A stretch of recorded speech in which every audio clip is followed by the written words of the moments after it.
we come to the end.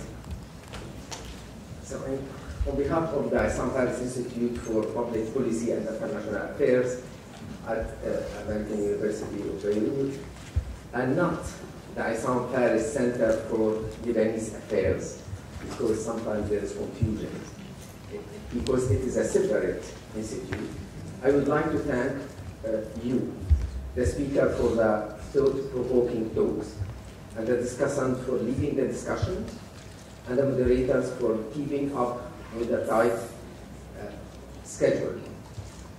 These 2 days have been really hectic, with a lot of speakers, many interesting topics, essential discussions. As an organizer, we understand that many of these issues are sensitive, and we understand that they deserve a lot of time for discussion and clarification. But we believe that sharing academic knowledge with the public, i.e. government officials, civil society, the media, and the public at large, is extremely important and is part of our mandate to create knowledge for and with the public. Some people have expressed frustration with the fact that there has not been sufficient time for discussion. But on behalf of Issam Paris Institute, I would like to say we are planning to have follow-up research, workshop, events to adequately discuss each of the topics presented in the panels. We also welcome any idea for such events and research for anyone and everyone in this audience. This conference was mainly academic, and as such, it is difficult to extract concrete recommendations. But this has been an opportunity to learn about the complexity of UNRWA as an organization and the difficulties and challenges it faces, particularly with community participation, governance, camp improvement, and final solutions. There was, however, a clear message from participants that UNRWA should be more engaged with those issues and should not happen at the expense of service providing. Let me quote Rajadib, for instance, saying, Palestinian refugees need some fish while they are learning how to fish. In my book, The Emergence of Globalized Elite, I wrote with Linda Tabar, we criticize the shift in international aid agendas from pure relief and services to pure development and advocacy. And this is why we are in the organizing committee entitled this conference From Relief and Works to Humanitarian Development. So we add the word human because it entails health, education, and other services. Human development thus encompasses services as well as protection, camp improvement, advocacy for final solution for Palestinian refugees, and particularly for the right of return. Also, UNRWA should seriously think about the dichotomy of being political versus being objective, as Dan Shafti suggested, and the issue of neutrality in a human world. Neil Gabian presentation reminds us that while UNRWA doesn't make political decisions, the consequences of its decision are very political. Some discussions throughout our 2 days have also raised the question of community participation, as sharing power between UNRWA host states and difficult Palestinian stakeholders, including the political faction and popular communities in the camps. However, community participation also entails sharing responsibility among those who participate in the decision-making process. Just to clarify my point, I can bring this example. In July 2010, Nahr al-Balad dwellers realized that the width of the stairs in the building, in the construction plan was only 80 centimeters, and the buildings without balconies. Some Palestinians in the camp pointed their finger at UNRWA, others to grassroots initiative in BRC. But what about the political leaders who negotiate with the army and with the Lebanese government this plan? They also have a role to play in negotiation. Finally, on behalf of the organizing committee, Lex, Leila, Tara, and myself, I would like to thank IFI staff for their wonderful effort they did for this conference, namely Zaki Bolos. Where is Zaki? No, it's not here, okay. Also Sarah Karajian and Dani Abbas. Thanks also to wonderful work done by the translators, which are difficult work. Finally, I would like to address special thanks to Tara Mahfouz. Without her calm and enthusiasm for this conference, it has not been a North Korean conference.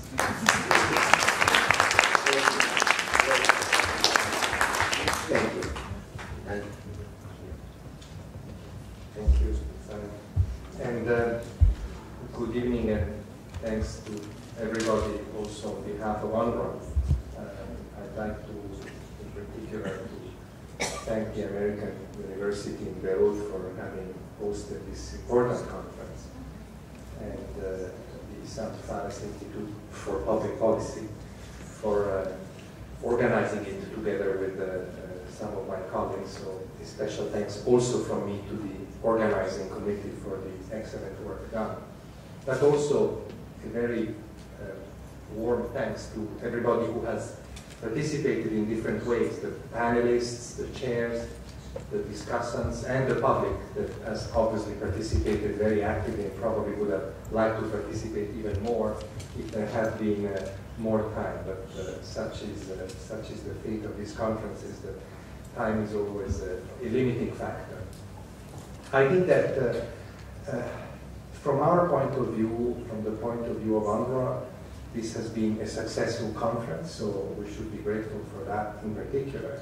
It has fulfilled the purpose to hear different views on a number of issues that are not only important for us, but difficult to grapple with conceptually and politically, if I can use that word, and operationally. So this is very important. And at the beginning of the conference, somebody said there are always many demands on UNRWA. Certainly this conference has proven once again that there are a lot of demands on UNRWA of different nature, and many more demands that were not expressed in the conference itself that we have to address every day. But to debate and to think about it, especially in very busy operational lives such as ours, is a moment of reflection which is extremely important and extremely valuable. And it also proved that practitioners, such as us, we are the ultimate practitioners, right? We're not very academic. But practitioners like us can benefit from academia, but I hope that academia can also benefit from practitioners. You know, the discussions with, for example, on camp improvement, a very detailed discussion in a way, but proved the point that unless you have all those details, you cannot really help us conceptualize and move on. So I think that was very welcome.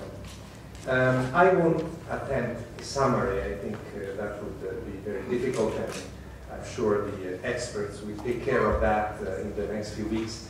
But I will just flag a few issues. In fact, all these issues have been already summarized and flagged by the different panels, but I think it's useful perhaps to try to have a comprehensive view of the 3-4 key issues here, with some comments on my part. The first set of issues concern what in my own opening statement I defined as opportunities for refugees, the whole debate on living conditions, on assistance, and so forth.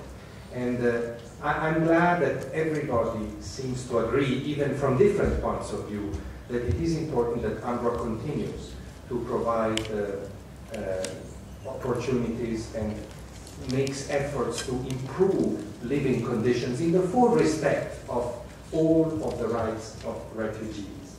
And because actually this does not weaken the mandate of UNRWA, but it reinforces our mandate and power.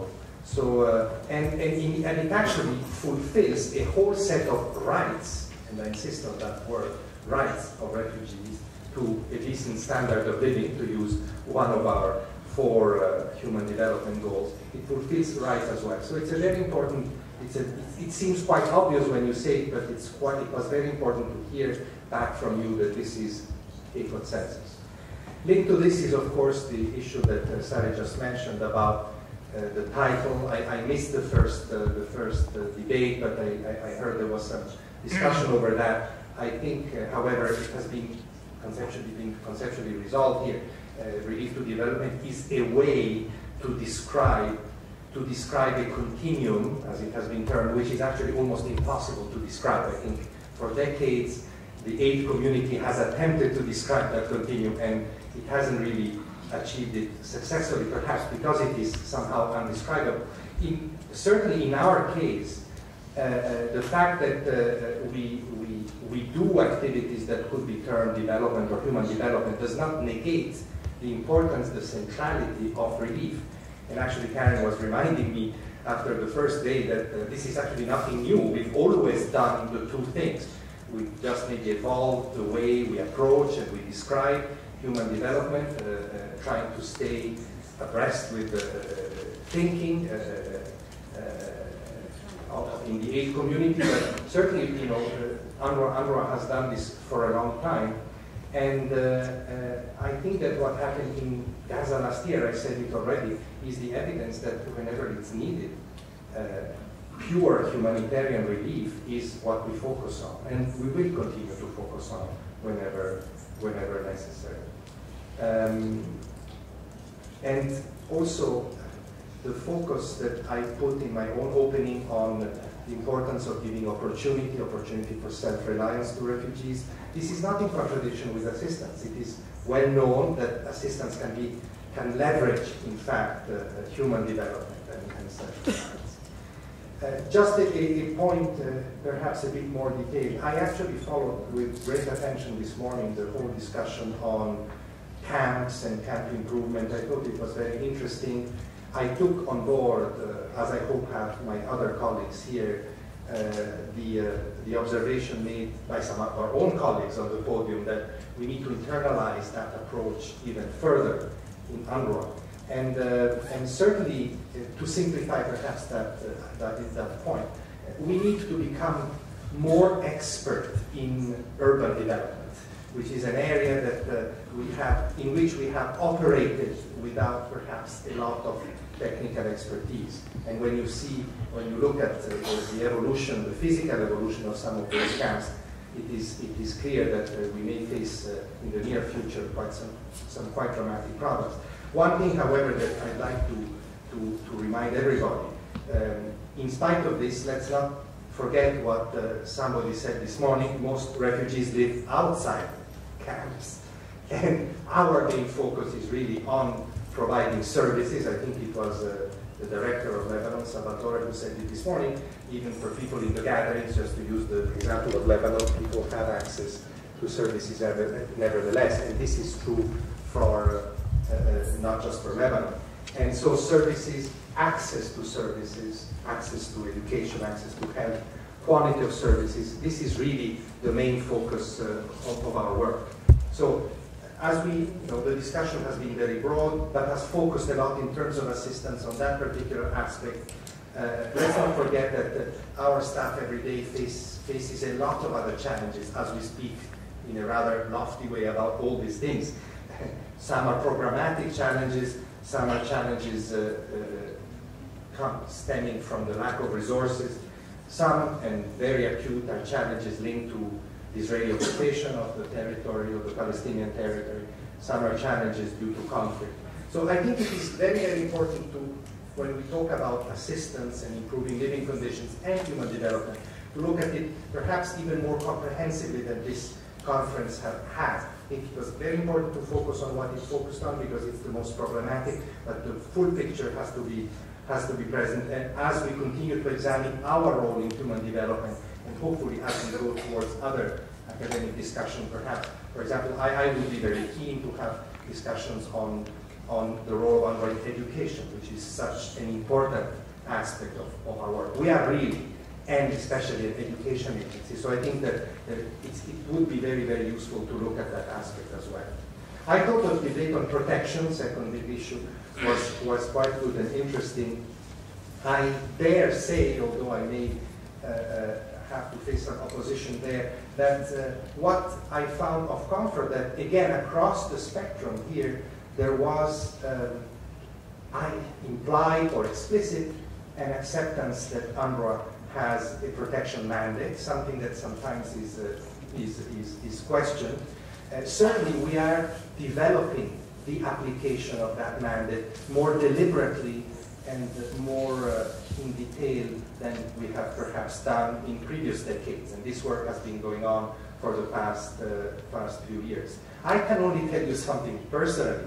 Having been myself, as many of you know, for many years a UNHCR officer, I can tell you that when I'm out there with the operations support officer, monitoring the movement of Palestinian refugees in the West Bank across the wall, or last year in Gaza when they were very courageously, many of our staff, not necessarily those tasked with that, but all of our staff were present in extremely dangerous situations, helping relief to get to people displaced by the bombing of Gaza. I can tell you that's protection. There is no doubt in my mind that that's protection. And I think that UNRWA has done this for many years. What is important now is to conceptualize it in the right form and to refine, as Mark very so explained yesterday, refine our approach to make it more effective. One subset of that discussion, which also emerged in other panel discussions, was that of neutrality. Now, we don't see, and I think this was said, we don't really see a contradiction, perhaps not even a dramatic tension between neutrality on one side and the delivery of assistance and the exercise of protection function on the other. And I'd like to make this very clear so that there is no ambiguity. We at UNRWA are committed to neutrality. It is a requirement. It is a requirement of the United Nations Charter. We are a United Nations agency. It is a requirement to obtain the trust of the stakeholders, the government stakeholders that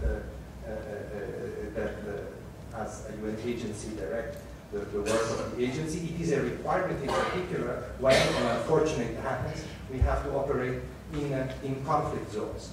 Neutrality, however, does not negate our readiness, which we have demonstrated, I think, in very difficult circumstances, to exercise advocacy for the victims of abuses. So one thing does not contradict the other. Now, I think that this conference, perhaps because it has taken place in Lebanon, hasn't really focused that much on the very specific situation of the West Bank and Gaza. There's been a lot of mentions, but we haven't spoken that much of West Bank and Gaza. Then, if you think of the situation there, concepts of like protection and neutrality take up a significance that makes it perhaps more clear why we embrace these concepts in a certain way.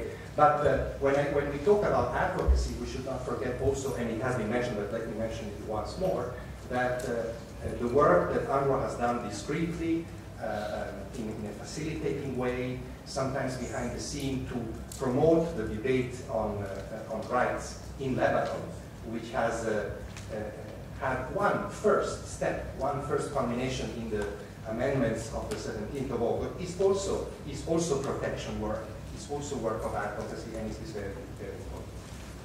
The third big chunk of issues concern the whole issue of participation and governance. And on participation of refugees, I'd like to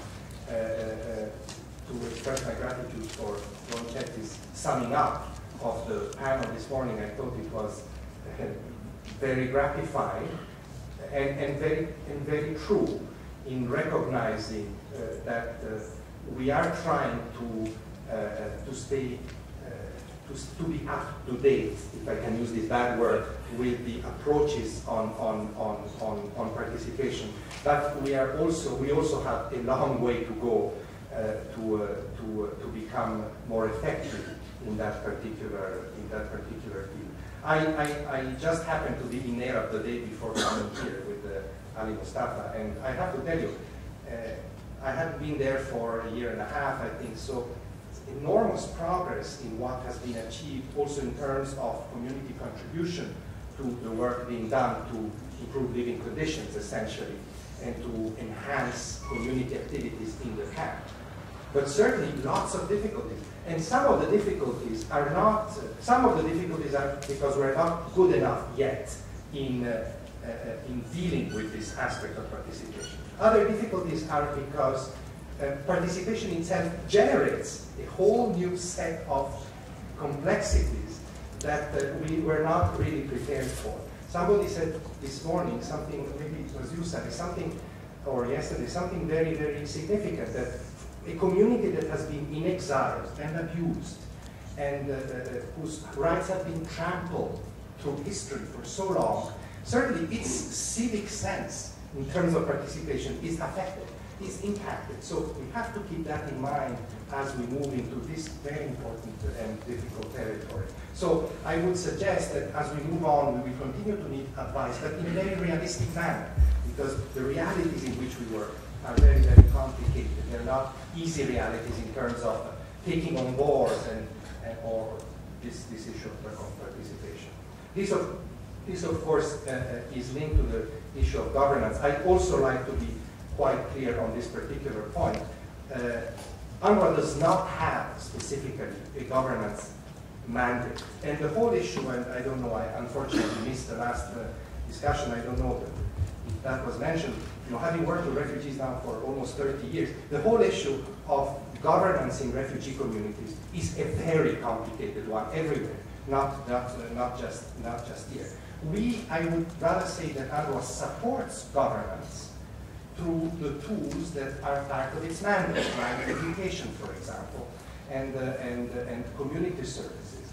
But what I would dare term a more political mandate of government, the more political aspects of government, these are matters for the Palestinians themselves and for the host countries, not for UNRWA.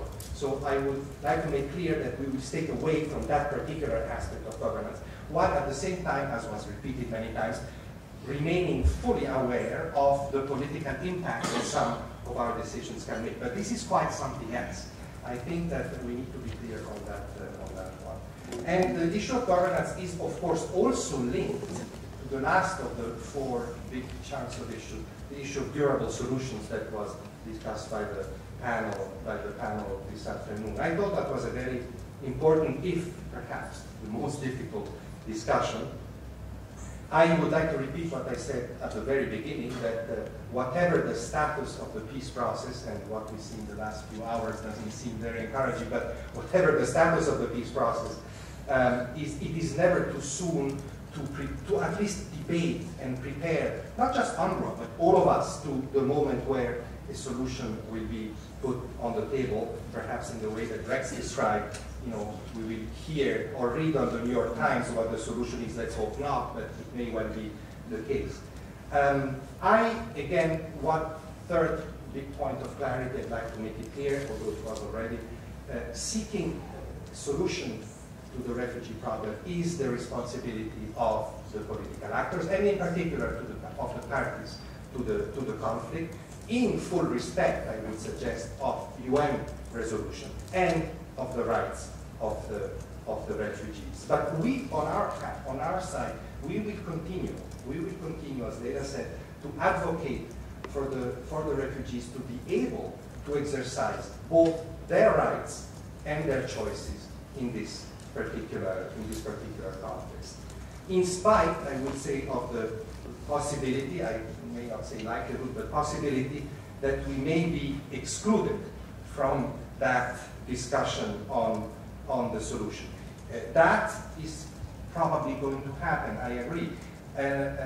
I said in my opening statement that what we would like to advocate for ourselves, and I'm not the first Commissioner General who has done this, certainly Karen has, and probably even before, in advocacy and consultative and advisory role. We are ready to exercise that. We know the refugee community, we know their wishes, we know their needs, and we are available to provide, if it is sought, that particular advice to those that make political decisions. But certainly, and there perhaps is where I don't know if I differ, but I have slightly different views from some of the panelists. I think it would be more difficult to exclude us, certainly to exclude us completely from an implementation of the solution to the refugee question. And we know that that will be complex. I have been in other situations in my life where mandates were attributed in the context of a peace agreement or the end of a conflict, and it's always very, very messy.